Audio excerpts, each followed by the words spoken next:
ያው ለስጋችን የሚሆነው ማለት እዚህ ጋር ተዘጋጅቷል። ጥቂት ነገር ደግሞ እኔ ልነግራችሁ ነው። ፈቃደኛ ናችሁ? እስኪ ወደ ቤተ ክርስቲያን የሚሄድ የሚጸልይ የሚያስቀድስ እስኪ እጁን ያሳየኝ እስቲ በደንብ። አዎ በጣም ጥሩ። ቤተ ክርስቲያን ትሄዳላችሁ አይደል? እስኪ አንዲት ሴት ቤተ ክርስቲያን ውስጥ በተደጋጋሚ የምትነሳ ስብከት ላይ የምትነሳ የምታውቋት አለች? አንዲት ሴት ስብከት ላይ ብዙ ጊዜ ሰባኪዎች የሚያነሷት ደም ይፈሳት የነበረች ሴት የሚያስታውሳለ?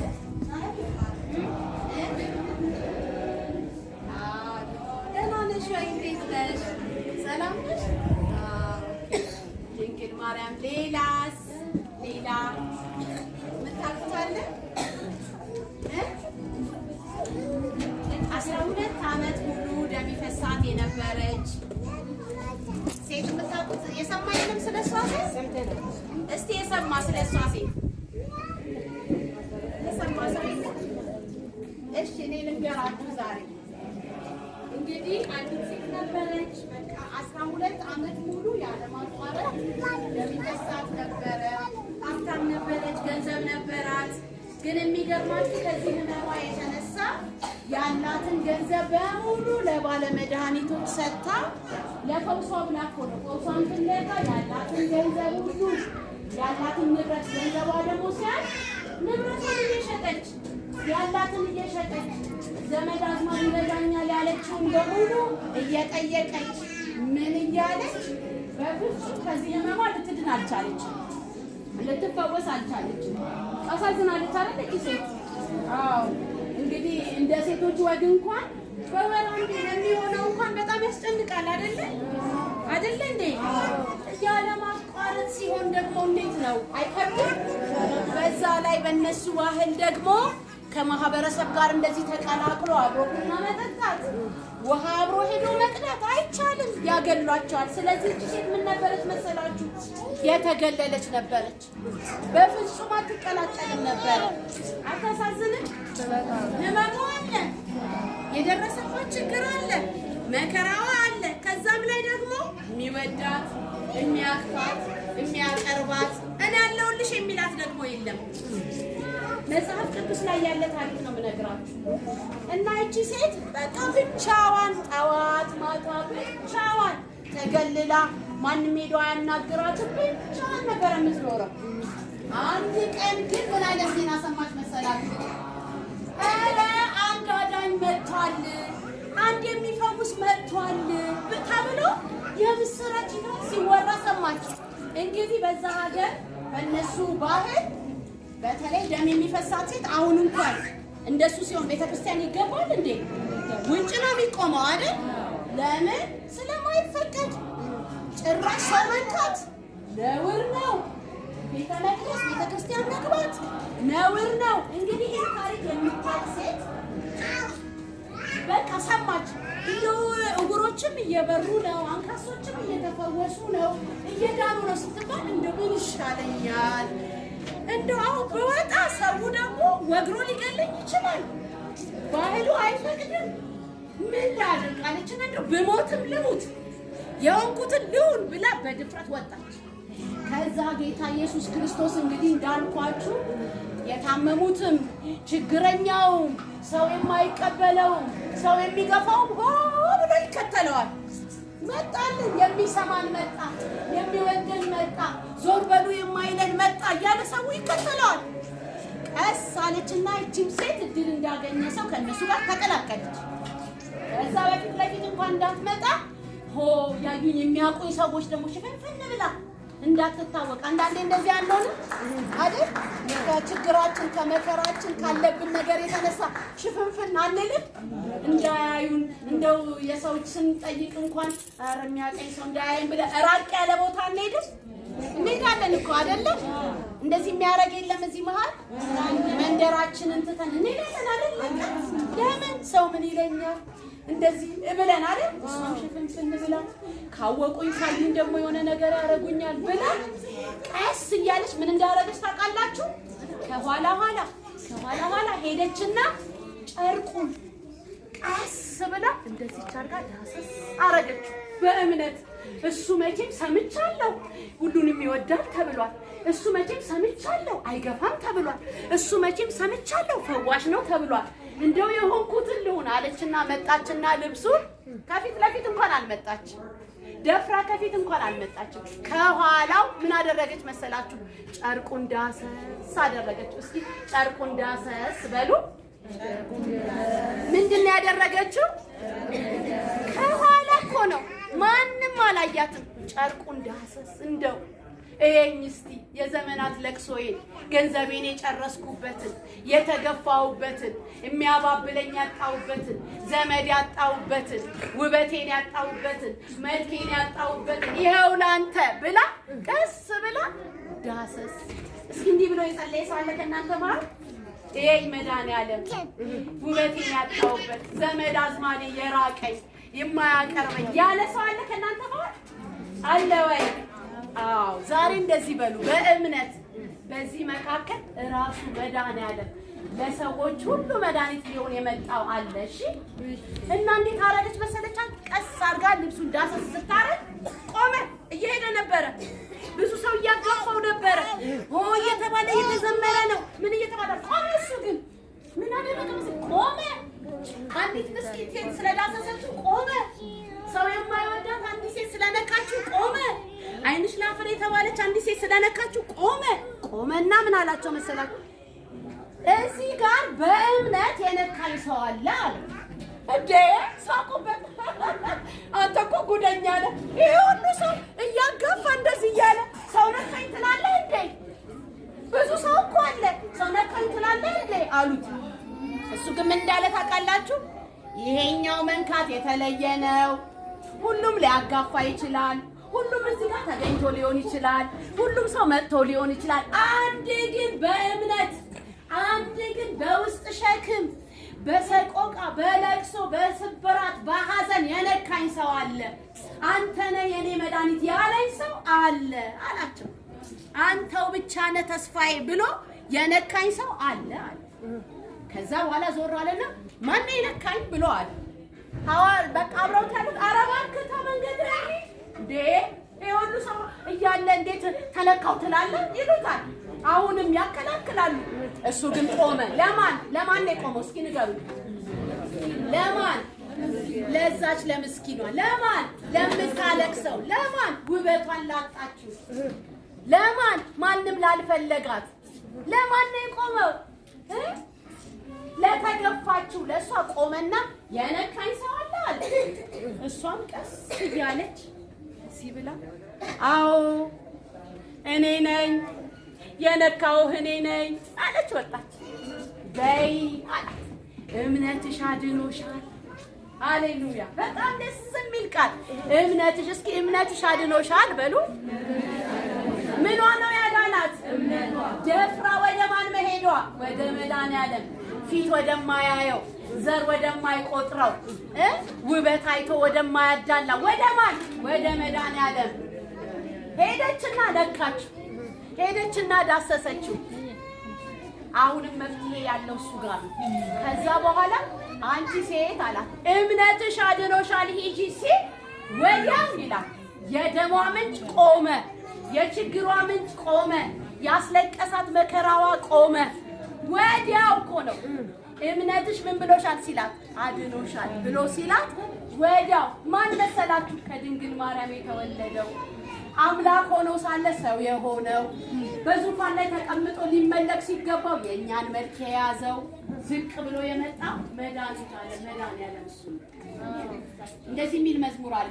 መድኃኒዓለም አዳነ በማይሻር ቃሉ፣ መድኃኒዓለም አዳነ በማይሻር ቃሉ።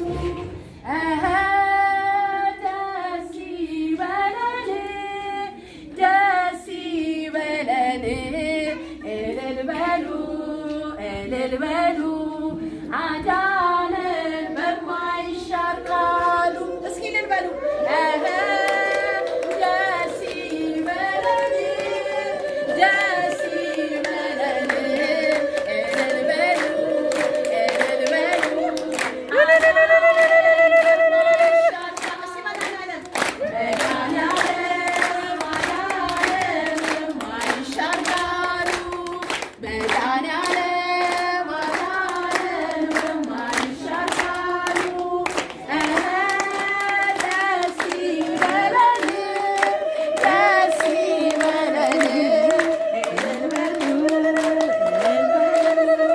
አዳነን በማይሻል ቃል።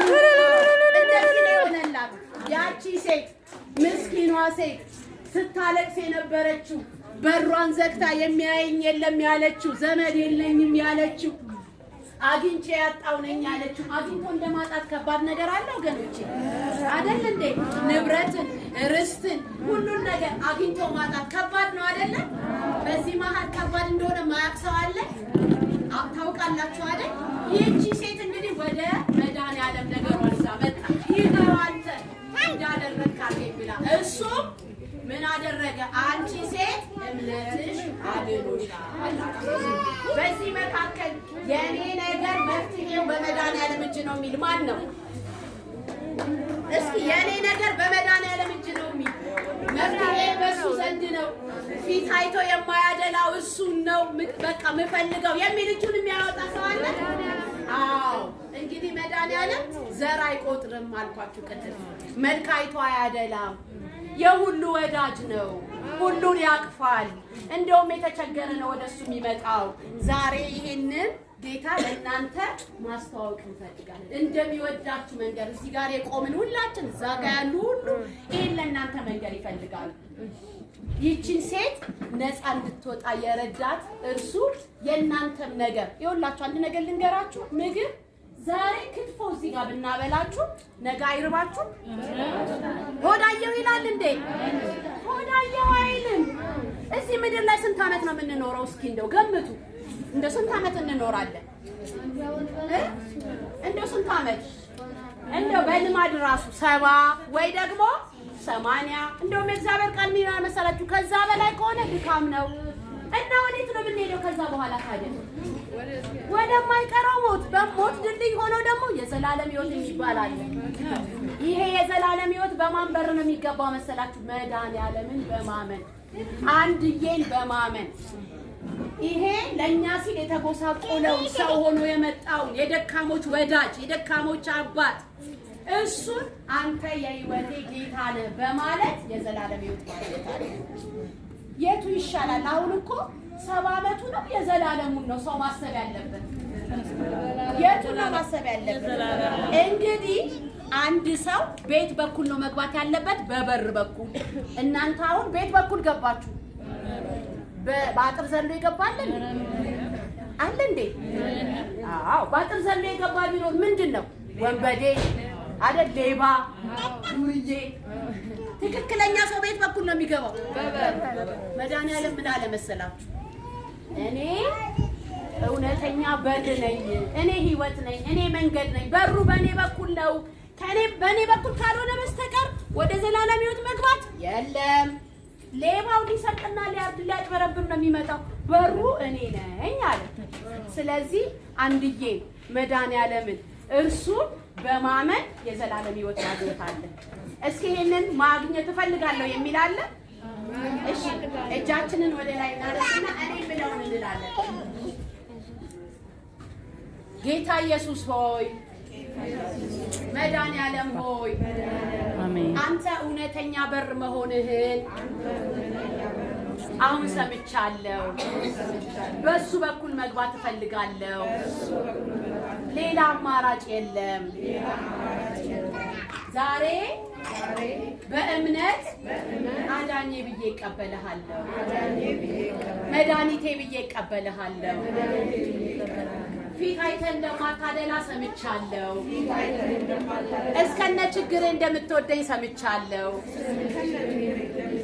ይሄው ወደ አንተ መጥቻለሁ። ሕይወቴን ተቀበል፣ ሕይወቴን ተረከብ። ስለተቀበልከኝ አመሰግንሃለሁ። ስላስገባኸኝ አመሰግንሃለሁ። አሜን። እግዚአብሔር አምላክ ሆይ በጌታ በኢየሱስ ስም በዚህ ሰዓት እናመሰግንሃለን፣ እናመሰግንሃለን። እነዚህን እዚህ ያሉትን ሰዎች ቃልን እንዲሰሙ ስለረዳሃቸው ደግሞ ይሄ የሰሙት ቃል ከነሱ ጋር በእምነት እንዲዋሃድ በጌታ በኢየሱስ ስም እንጸልያለን። እግዚአብሔር ሆይ በቀንም በሌሊትም ትዝታቸው እንዲሆን ይሄ ቃል ከዚህ ወልፍት እንዳይሉ በጌታ በኢየሱስ ስም እንድትረዳቸው መድኃኒዓለም ሰው የሆንከው አምላክ ሆነ ሳለ የደካማን ሰው ስጋ የለበስከው ለኛ ብለህ ነውና እግዚአብሔር ይሄ ትዝታቸው እንዲሆን እንጸልያለን። ተግዳሮት ሁሉ በጌታ በኢየሱስም ከህይወታቸው ላይ ተሰበረ ይሁን፣ ከመንገዳቸው ላይ ተሰበረ ይሁን። ይሄን ቃል የሚለቅም ክፉ በጌታ በኢየሱስም ከመንገዳቸው ዞር ይበል። ስለሰሙት ቃል እናመሰግንሃለን። አሁን ደግሞ ለስጋችን ስለቀረበ ስለዚህ ማዕድም እናመሰግንሃለን። በልተን ለጤናችን ይስማማል። አሜን። አመሰግናለሁ ስለሰማችሁ። Thank you. ተባረክ ያለምዬ።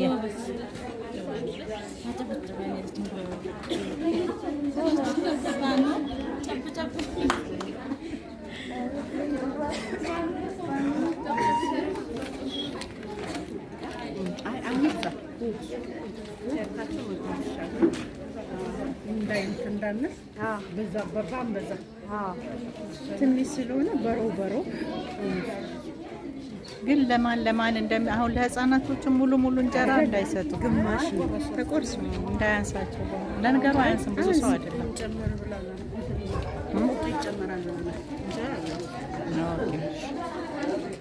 አዎ 50 በላይ እንዳይሆን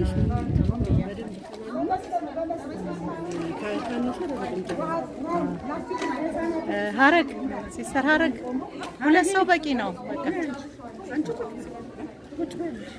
አዎ ኤልሲ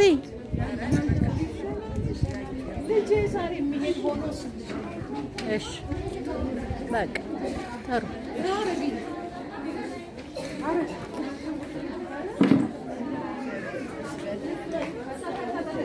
በዛ በኩል ልሆን መሰለኝ። ወንበር ስጧት ለሷ።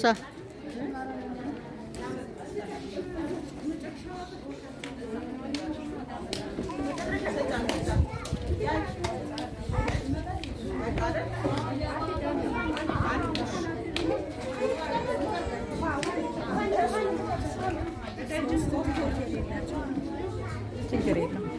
ውጭ ናቸው። በቃ እነዛ ቀርተዋል ማለት ነው። በቃ አዎ ገብቷል እኮ ትኬት አሁን የቀረብን አሁን ዛሬ 2 አመጣሽ አይደል? 12 ቀርተዋል። በቃ እሱ አካፋሱ በቃ አዎ አስገባቸው በቃ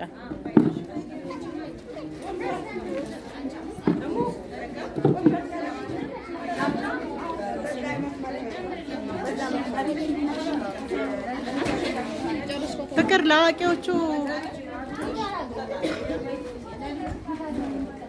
ችግራችሁን፣ ሐዘናችሁን፣ መከራችሁን ከእናንተ ላይ ያንከባለው። በትንሣኤው የእናንተን ነገር ትንሣኤ ይስጠው። የሞተ የሚመስለውን ነገር ያስነሳው።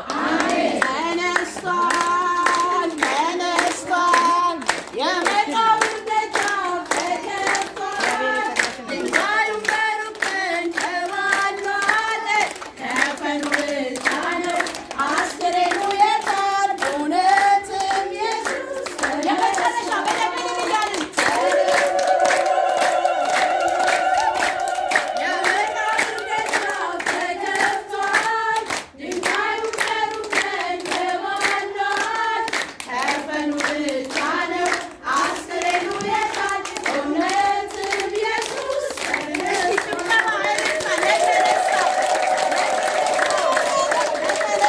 ለተነሳው መቃብር ላልያዘው ሞቶ ላልቀረው በመስቀል ላይ ሞቶ ላልቀረው እንደገና ለተነሳው ክብር ለእግዚአብሔር ይሁን። በጣም እንወዳችኋለን። እንኳን አደረሳችሁ እንላለን። በድጋሚ ይህንን የህይወታችሁን ጌታ ብቻችሁን ስትሆኑ፣ በመኝታችሁ ሰዓት፣ መንገድ ስትሄዱ፣ ሲከፋችሁ፣ ስትደሰቱ መድኃኒዓለም የኔ ጌታ በር የሆንክልኝ መግቢያዬ፣ የሚገባ የኔ ቋንቋ እያላችሁ አነጋግሩት። እሺ፣ በጣም እናመሰግናለን። ሮምዬ እሺ